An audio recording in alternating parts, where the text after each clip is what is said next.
Gracias, Marco, y gracias a todos por la oportunidad de estar aquí.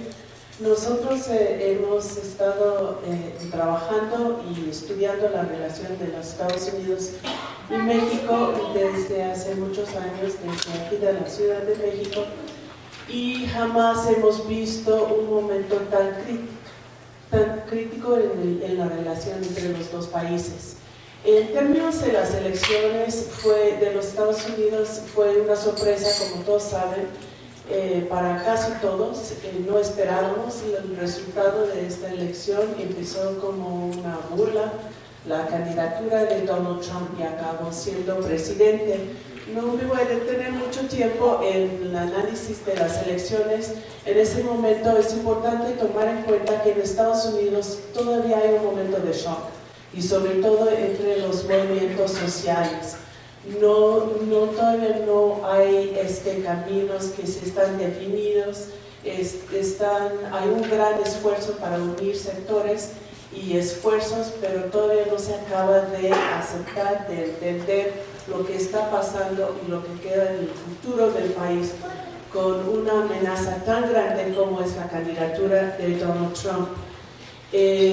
Vas a decir que todos sabemos que fue una candidatura basada abiertamente en el racismo, en reivindicar el sistema patriarcal y antimujer, tenía rasgos de violencia incluso, y profundamente anti-México en muchos sentidos, entre las propuestas más directas en la construcción del muro en toda la frontera, la renegociación del Tratado de Libre Comercio, que es una larga discusión, pero lo que no queremos es que sea de manera unilateral según el modelo y el concepto de Donald Trump.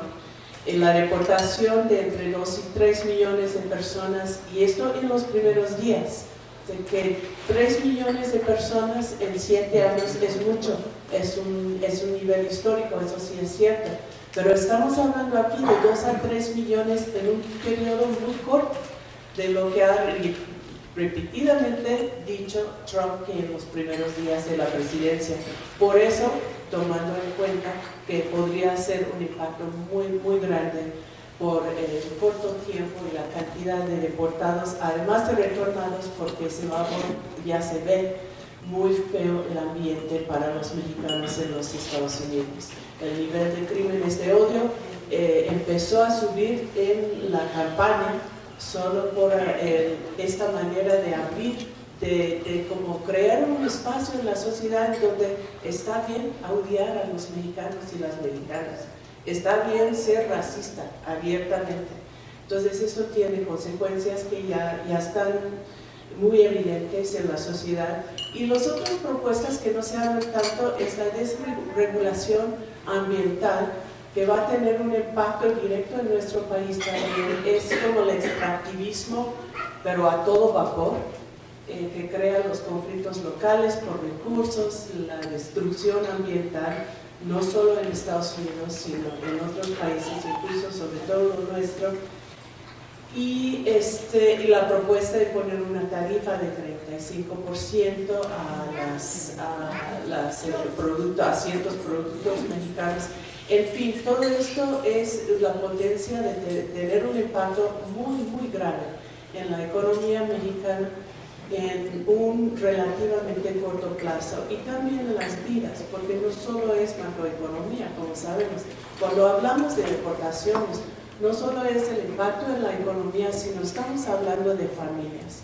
Estamos hablando de familias que tienen vínculos personales, familiares, en los dos lados de la frontera, y cada uno de estos deportados o deportadas es una tragedia familiar.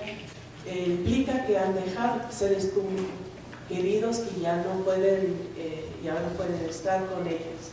Esto ya está pasando y tiene la gran posibilidad ahora que se vuelve a un nivel que no hemos visto antes. Hay una respuesta preocupante por parte de los Estados Unidos, y también se ve un poco aquí, de normalizar ahora que sube Trump a la presidencia, de normalizar la situación. En los Estados Unidos tiene que ver con el hecho de que pues, hay mucha gente que está muy en contra de Donald Trump, pero ahora que está en el poder es llamativo, ¿no? Más atractivo, y están diciendo, bueno, pues quizá no va a ser tan mal. Pues si revisamos la lista, y hay muchas razones diciendo que quizás va a haber muchos controles por parte del Congreso y no va a poder hacer todo lo que decía. O lo que decía en campaña es una cosa y lo que va a hacer es otra cosa. Sin embargo, todas las señales que tenemos hasta ahora apuntan en el otro sentido. Y eso es, primero, si vemos, Donald Trump es capaz de hacer por decreto, sin ninguna participación del Congreso, por ejemplo, puede vetar la entrada de musulmanes, como ha dicho. Eso es importante para nosotros también, porque tiene que ver con migración y porque tiene que ver con el hecho de que hay más sectores que mexicanos que están involucrados en esta nueva política. Puede prácticamente poner tantas regulaciones sobre el envío de remesas, y ahí está uno de los puntos más graves. Si hace esto, estamos hablando de casi 25 mil millones de dólares al año, dólares que van directo a las familias más pobres de México y que han sido desde hace muchos años la única manera de sobrevivir en las condiciones es que estamos por este modelo económico que tenemos. Si se congela o incluso si se reduce esto, pues ya estamos en una situación de crisis casi de un día a otro. Y eso es algo que puede hacer sin participación del Congreso. Puede cancelar visas, puede deportar. Los migrantes ahora dicen que son criminales, pero hemos visto esto antes, porque la política de Obama también fue deportación de supuestas migrantes criminales. Pero como resulta que en los Estados Unidos que emigrar ya es un crimen, no solo una infracción administrativa, pues hacían redadas y se van todos. No hay mucha distinción allá, y eso se puede hacer también de un día a otro. Hasta tenemos antecedentes de cerrar la frontera en el caso del operativo de intercepción de Nixon en 69. Tenemos que acordar porque es también una opción que tiene el presidente, y en esto puede pedir lo que quiera por la dependencia que tiene México hacia los Estados Unidos, con un solo acto que amenaza inmediatamente al comercio exterior de México. El gabinete en los primeros días hay como 17 ya nombramientos y son muchos mejores de lo que esperábamos. Para mencionar solo los que tienen que ver más con México, estamos viendo como asesor principal a Stephen Bannon, que tiene fama de ser una de las personas más racistas en la campaña de Donald Trump, con una larga historia de fabricar noticias en contra de migrantes, en contra de México, y con una venta muy fuerte del supremacismo blanco como filosofía de la sociedad. Tenemos a tres generales en puestos muy importantes. Primero a Michael Flynn, de asesor en seguridad nacional, a James Mattis en defensa y a Kelly en seguridad interior. Esa es una persona ya conocida porque fue el jefe del Comando Sur y ha desarrollado toda la idea del narcoterrorismo, es decir, que México en particular es una amenaza muy fuerte porque se podría dar una confluencia entre el narcotráfico y el terrorismo, y entonces se presenta una amenaza a la seguridad nacional de México, de Estados Unidos, y esto se ha utilizado no solo para la militarización de la frontera, sino también de la frontera sur, México-Guatemala, financiado por los Estados Unidos en gran parte, y de todo el territorio mexicano. México entonces se vuelve como supuestamente un colchón, una parte de la región de seguridad nacional de los Estados Unidos.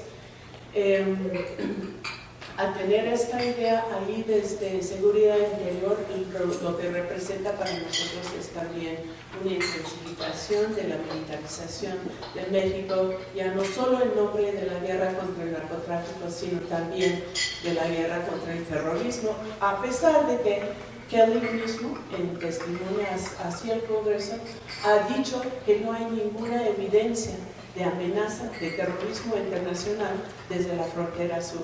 O sea que todo esto es un pretexto para seguir con la militarización, a pesar de que en los hechos no existe. Las resistencias, pasando entonces a las resistencias, hemos dicho ya muchas veces que es una gran amenaza. Primero que tenemos que presentar investigación que documenta lo que realmente está pasando. Todos sabemos que esta candidatura también se basó en mentiras. Los mexicanos están robando los trabajos de los estadounidenses, y en mentiras y en miedo. Entonces necesitamos la investigación. El otro es cambiar el discurso, con estos datos duros, ya empezar a decir a la gente que siente más inseguridad, que siente la precariedad del trabajo que existe también en los Estados Unidos, que México no es el chivo expiatorio, que México está sintiendo lo mismo como resultado del mismo sistema económico, pero México incluso lo siente peor, más fuerte, y por eso somos aliados naturales. El tercero, estrategia por acción, es empoderar y crear estas redes que nos hacen más fuertes de los dos lados de la frontera, y finalmente buscar el modelo de gobernabilidad y de bienestar, no solo para ahora en respuesta a esta amenaza, sino hacia adelante. Y finalmente el gran reto es no permitir que el odio que se ha generado en los Estados Unidos también invada a México. Nosotros tenemos que tomar en cuenta que lo que movió a la gente en los Estados Unidos fue una situación de estancamiento de los salarios y de su condición económica desde las últimas 4 décadas, y de la precariedad, y esto sí también existe en México. Tenemos que cerrar la puerta a la opción del fascismo en cualquier momento, porque vimos pasar algo en Estados Unidos que jamás pensábamos que podía pasar. Finalmente, es una cuestión no solo de proteger intereses, sino de proteger valores. Si ellos son racistas, tenemos que construir una gran resistencia que es antirracista, no solo en México o contra los mexicanos, sino musulmanes, indígenas, centroamericanos, haitianos y africanos que están en nuestra frontera. Tenemos que construir una gran resistencia que es no violenta. Ellos son violentos, aunque si fuera a entrar en una situación de violencia con ellos en Estados Unidos, es el sector más armado que existe. Tenemos que ser en todo momento no violentos. Una resistencia antifascista que valora la verdad y la democracia y los derechos humanos. Una resistencia feminista, o si hay problema con la palabra, por lo menos que reconoce la igualdad de género y los derechos de la mujer, y está en todo momento contra la violencia y el acoso, que también salió abiertamente como parte de la campaña, y una resistencia antimilitarista. Con esto tenemos el compromiso. Aquí en México tenemos la capacidad de defender a México y defender a estos valores, y también en el camino de construir un nuevo México. Hagámoslo juntos. Gracias, Laura.